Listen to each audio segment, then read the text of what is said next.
Hai everyone, Assalamualaikum warahmatullahi wabarakatuh. Perkenalkan, saya Latifah Putri Zulkarnain dengan NIM 20026056, Prodi Informasi Perpustakaan Kearsipan. Di sini saya akan membuat tugas ujian tengah semester mata kuliah pengelolaan arsip elektronik mengenai pengelolaan surat dinas. Nah, jadi sebelum masuk ke dalam bagaimana pengelolaan surat dinas, saya akan menjelaskan apa itu surat. Surat adalah sarana komunikasi secara tertulis yang disampaikan dari satu pihak ke pihak lain. Tujuannya adalah untuk mengetahui maksud dari pengirim surat. Jenis-jenis surat dapat digolongkan menjadi 3. Yang pertama yaitu surat pribadi, yang kedua surat dinas, dan yang terakhir surat niaga. Di sini saya akan membuat bagaimana pengelolaan naskah dinas yang baik dan benar. Naskah dinas sendiri adalah sarana komunikasi tertulis yang memiliki format-format tertentu, di antaranya surat, laporan, formulir, dan lain-lain. Dan digunakan untuk kepentingan pelaksanaan kegiatan dan juga fungsi organisasi. Yang pertama kali yang kita butuhkan dalam pengelolaan naskah dinas yaitu surat dinas. Surat dinas adalah surat yang dikeluarkan oleh suatu lembaga atau instansi. Nah, selanjutnya saya akan menjelaskan bagaimana format-format dari surat dinas yang baik dan benar. Untuk surat dinas yang baik dan benar, yang pertama kita harus memiliki kop.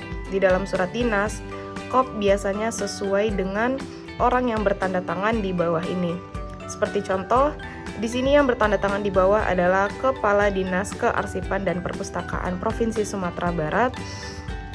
Kemudian kop suratnya juga Dinas Kearsipan dan Perpustakaan Pemerintahan Provinsi Sumatera Barat. Nah, selanjutnya yaitu nomor surat dengan format yang pertama kode klasifikasi, garis miring nomor urut, garis miring kode komponen. Kode komponen adalah nomor atau tanda pengenal dari suatu lembaga yang dinyatakan dengan inisial lembaga itu. Dan yang terakhir yaitu garis miring tahun. Untuk di sini sifatnya biasa, lampirannya tidak ada, bisa ditulis kalau ada 1, 2, dan seterusnya. Halnya berupa undangan pembukaan bimbingan teknis kearsipan Sumatera Barat sesuai dengan isi. Kemudian di sini ada tanggal dikeluarkan surat, dan yang terakhir orang yang dituju, yaitu kepada yang terhormat Bapak Sekretaris Dinas Kearsipan di tempat. Nah, untuk surat dinas juga terdapat 3 paragraf. Yang pertama paragraf pembuka, kemudian paragraf isi, dan yang terakhir paragraf penutup. Seperti inilah surat dinas yang baik dan benar, dimulai dari kop surat sampai orang yang bertanda tangan di bawah ini. Nah, yang selanjutnya yaitu tahap pengendalian naskah dinas. Untuk pengendalian naskah dinas haruslah memiliki pengorganisasian yang tepat agar diketahui pihak yang bertanggung jawab untuk mengelola dan mengendali naskah dinas tersebut. Pengorganisasian dan pengendalian naskah dinas biasanya memiliki asas tertentu sesuai dengan situasi dan kondisi dari organisasi yang bersangkutan. Di lingkungan pemerintahan Provinsi Sumatera Barat misalnya menggunakan asas gabungan untuk pengendalian naskah dinasnya, yang mana setiap naskah dinas yang masuk dan naskah dinas keluar dilakukan melalui satu pintu. Tetapi untuk pengelolaan naskah dinasnya dikembalikan kepada masing-masing pihak pengolah. Berikut adalah struktur organisasi dari pengendalian naskah dinas. Yang pertamanya yaitu ketua pelaksana atau kepala dinas, kemudian diserahkan kepada sekretaris, kemudian sekretaris kepada kepala bagian, kemudian kepala bagian menyerahkan kepada tim kearsipan yaitu kepala subbagian dan juga arsiparis. Setelah kita melakukan pengendalian naskah, kemudian kita juga sudah menentukan struktur organisasi dari pengendalian naskah dinas. Langkah selanjutnya yaitu kita masuk kepada tahap pemberkasan naskah. Nah, pada tahap pemberkasan ini juga terdapat 6 tahap. Yang pertama yaitu tahap pemeriksaan atau tahap inspecting. Nah, pada tahap ini kita meneliti secara benar apakah alamat dari naskah tersebut sudah benar atau tidak. Jika alamat tersebut salah, bisa segera kita kembalikan kepada pengirimnya. Kemudian kita juga memeriksa apakah naskah tersebut termasuk ke dalam naskah penting atau naskah biasa. Kemudian apakah naskah itu termasuk ke dalam naskah terbuka atau naskah tertutup. Nah, setelah kita melakukan pemeriksaan, kemudian yang kedua yaitu pemberian indeks atau indexing. Indeks sendiri adalah judul atau kata tangkap naskah yang digunakan sebagai kata tunjuk untuk memudahkan penemuan kembali arsip. Nah, setelah kita memberikan indeks, kemudian kita membubuhkan kartu disposisi. Nah, seperti ini contohnya. Ini adalah contoh surat masuk berupa surat penting, yaitu berisi permohonan bantuan narasumber. Jadi contoh disposisinya adalah seperti ini. Nah, disposisi adalah kartu yang berisi instruksi atau informasi dari pimpinan, juga untuk mengetahui unit mana yang akan bertanggung jawab untuk mengelola informasi dari naskah dinas tersebut. Nah, seperti ini contoh dari lembar disposisi surat masuk yang kita miliki. Surat masuk tadi berisi permohonan bantuan narasumber.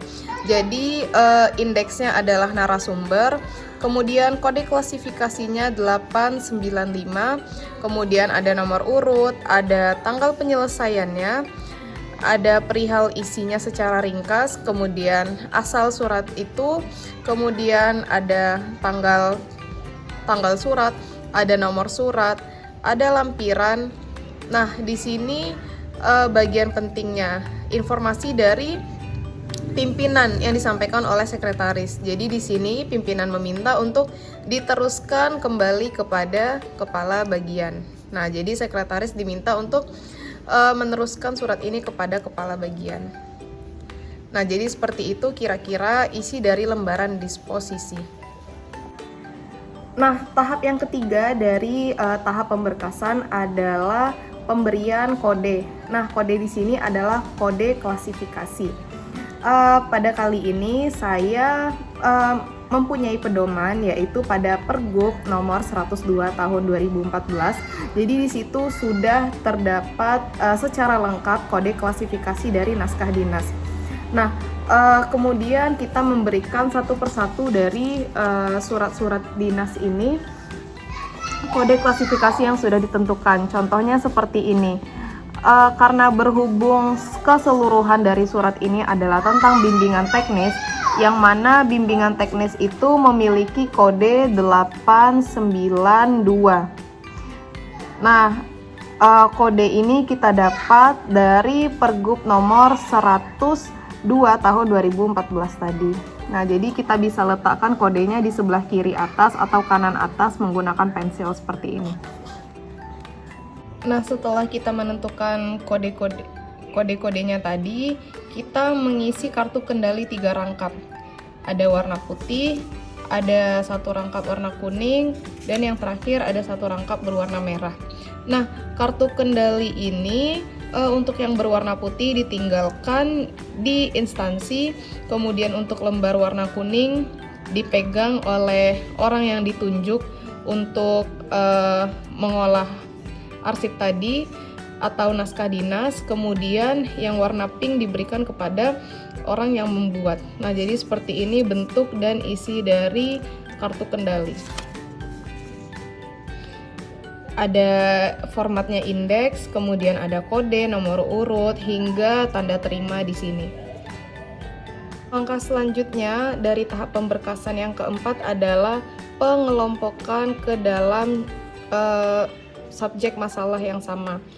Nah, seperti ini kita sudah memberikan kode di atasnya 892 di setiap lembarannya, yang berarti isi dari surat ini adalah mengenai pendidikan dan pelatihan berupa penyelenggaraan.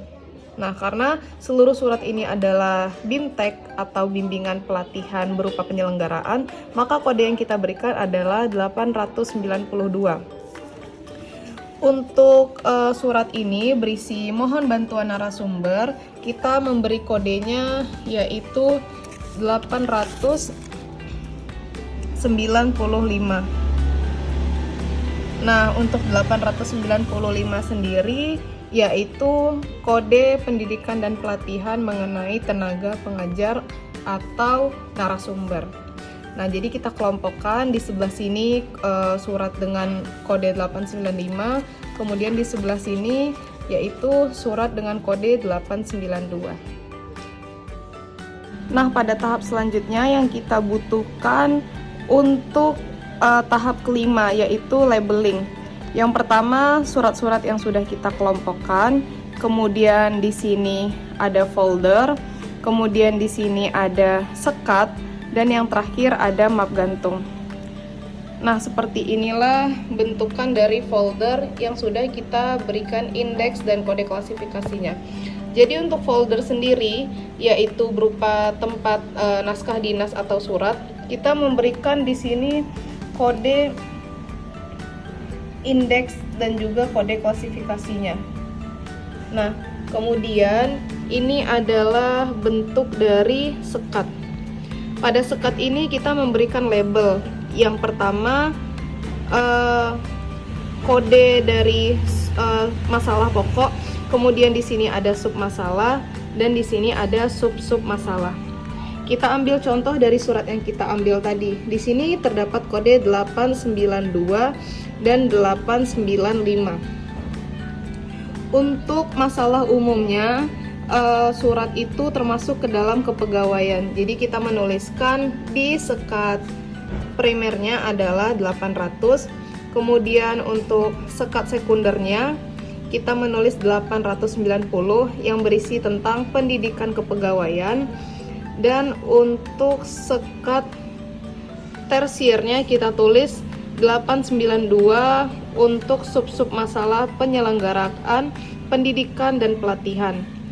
Nah, untuk sub masalahnya atau sekat tersiernya ada dua. Yang satu lagi adalah berisi tenaga pengajar dengan kode klasifikasi 895.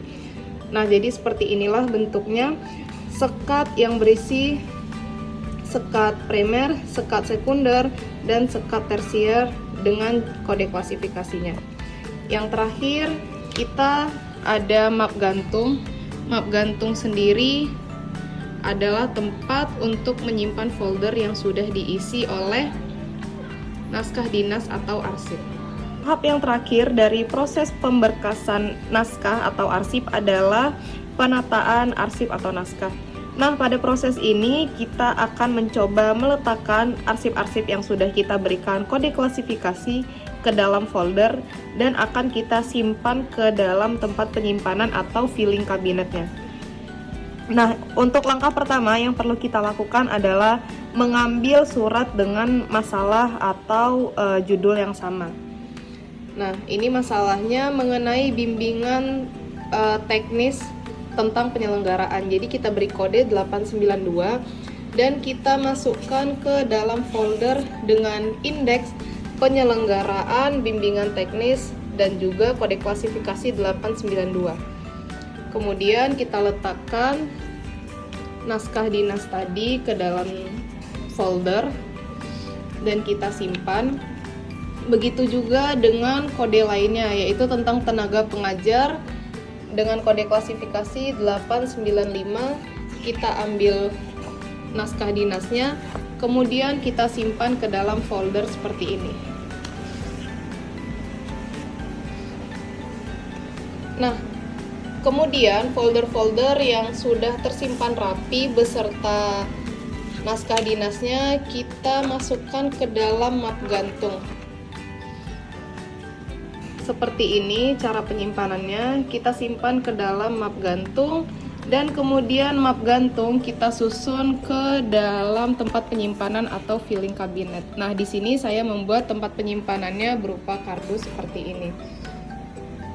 Nah, untuk folder tadi yang sudah kita simpan di sini ada nomor 892 dan 895, kita letakkan di map gantungnya seperti ini.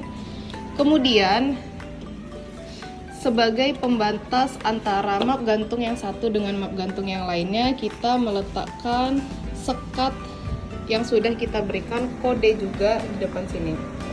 Nah, jadi ini ada contoh yang lainnya, yaitu dengan kode pokok masalah umumnya 000, kemudian sub masalahnya 040, mengenai perpustakaan, dokumen, kearsipan, dan sandi, dan sub-sub masalahnya atau sekat tersiernya dengan kode 045, yaitu tentang penataan arsip. Nah, ini adalah map gantungnya, dan di sini adalah folder yang berisi arsipnya. Nah, sekianlah tugas saya mengenai pengelolaan naskah dinas, dimulai dari pengendalian naskah dinas, kemudian menentukan struktur organisasi dalam pengendalian naskah dinas. Selanjutnya yaitu tahap pemberkasan yang terdiri dari 6. Yang pertama tahap pemeriksaan, kemudian tahap memberikan indeks atau indexing, yang ketiga yaitu tahap pengkodean, kemudian tahap labeling, dan nomor 5 tahap menentukan kode-kode yang sama, dan yang terakhir yaitu tahap penataan arsip atau naskah dinas.